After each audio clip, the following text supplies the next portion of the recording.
Kiekvieną sekundę pasaulyje atidaroma apie 443 skardinės Red Bull. Per 2025 jų parduota beveik 14 milijardų. Tiek, kad kiekvienam žemės gyventojui tektų vidutiniškai po 1,5 skardinės. Dauguma žmonių geriančių jį prieš egzaminą ar naktinę pamainą net nesusimąsto, iš kur jis atsirado. O atsirado jis iš vietos, kurios niekas nesureikšmintų. Nedidelio ančių ūkio Tailando provincijoje. Ir iš žmogaus, kurio vardo dauguma pasaulio niekada nebūtų išgirdę, jei ne viena laimingai susiklošiusi verslo istorija. Čalėjo Juvidija. Pažvelgus jo vaikystę, tokia ateitis atrodytų neįtikėtina. Visą gyvenimą jis buvo uždaras žmogus, retai duodavo interviu, vengė viešumo. Jo tėvai buvo skurdus kinų kilmės imigrantai, kurie vertėsi ančių auginimu ir vaisių pardavinėjimu. Formalaus išsilavinimo Čalėjo turėjo nedaug. Nuo mažens jis padėdavo tėvams ūkyje, bet jaunuolis norėjo daugiau ir išvyko į Bankoką, ieškodamas geresnio gyvenimo. Pokytis buvo milžiniškas, o gyvenimas mieste nelengvas. Vienintelė patirtis, kurią jis turėjo, buvo ančių auginimas ir prekyba vaisiais. Didmiestyje tai buvo mažai vertinga.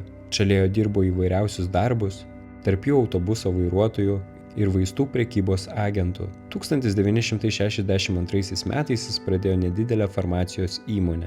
Jie iš pradžių gamino antibiotikus, vėliau ir kosmetiką.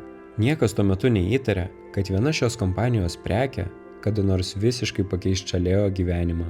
Verslas augo, o naujas pajamų šaltinis leido eksperimentuoti. Tuo metu Azijoje jau egzistavo tonizuojantis gėrimai, skirti kovai su nuovargiu. Čalėjo pamatė čia galimybę savo kompanijai. Jis pradėjo eksperimentuoti su receptu ir 1976 metais Tailande pristatė gėrimą pavadintą Krating Dang, pažodžiui raudonasis jautis. Gėrimas buvo parduodamas per vaistinės ir nuo pat pradžių orientuotas į darbininkus bei vairuotojus. Sprendimas pasirodė pranašiškas. Tailando ekonomikai sparčiai industrializuojantis, vis daugiau žmonių paliko žemdirbystę, sunkvežimių, taksi vairuotojų, gamyklų darbininkų ir statybininkų skaičius augo netikėtų tempu.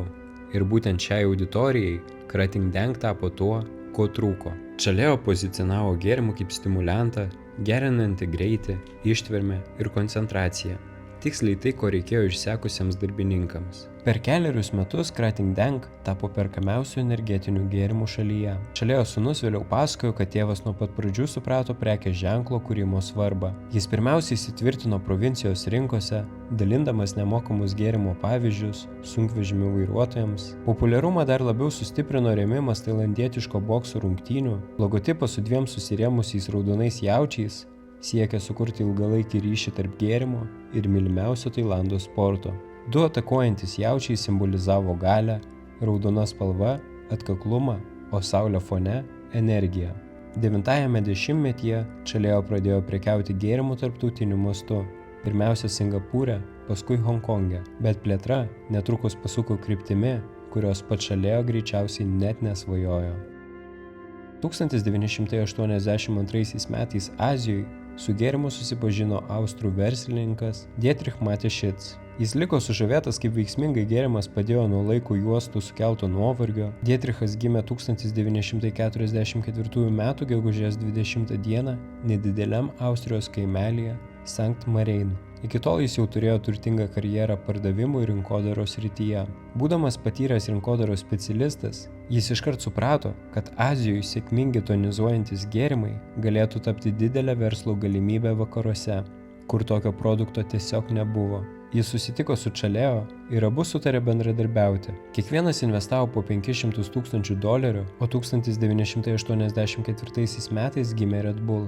Akcijų struktūra buvo padalinta taip: 49% Matešicui, 49% Čalėjo ir 2% Čalėjo sūnui.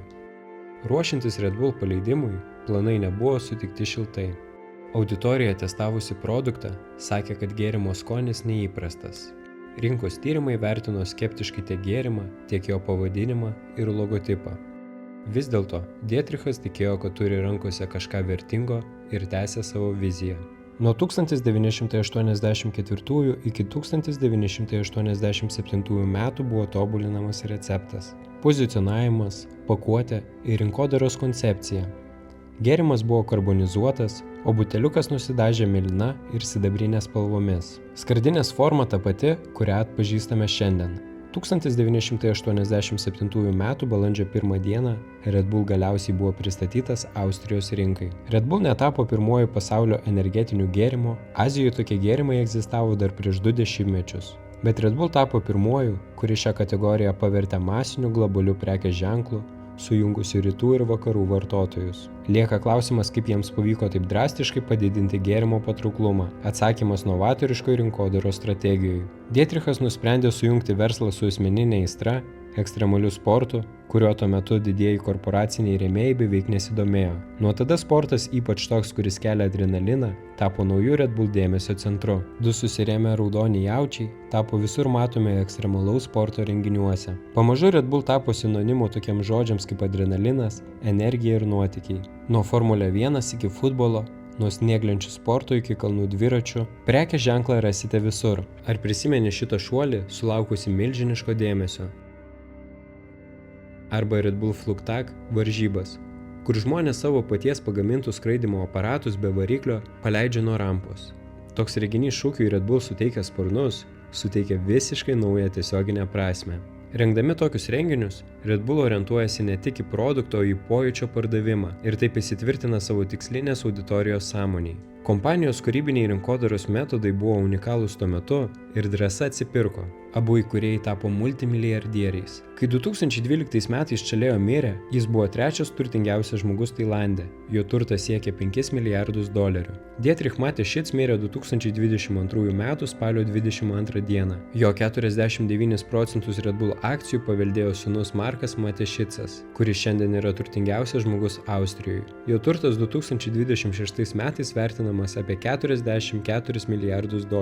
Po Čalėjo mirties Red Bull toliau klestėjo, nors 2014 metais susidūrė su rimtu teisiniu iššūkiu Jungtinėse valstijose. Amerikietis padavė kompaniją į teismą, teigdamas, kad Red Bull reklama klaidino vartotojus, žadėdama, jog gėrimas suteikia daugiau naudos nei paprastas kofeinas, gerina fizinį ir protinį pajėgumą labiau nei iš tikrųjų. Byla nepasiekė teismo sprendimo, ji buvo išspręsta taikos sutartimi. Red Bull sutiko sumokėti $13 milijonų ir pasiūlyti kompensaciją vartotojams, tačiau kaltės nepripažino ir tvirtino, kad jų reklama buvo teisinga.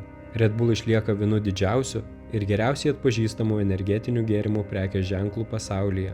Per 2025 metus kompanija pardavė beveik 14 milijardų skardinių ir uždirbo daugiau nei 12 milijardų eurų pajamų. Tai buvo Red Bull istorija. Čalėjo sukūrė tai, apie ką dauguma verslininkų gali tik pasvajoti. Nepamiršk užsiprenumeruoti kanalo, jeigu nori daugiau tokių video. Iki kito karto.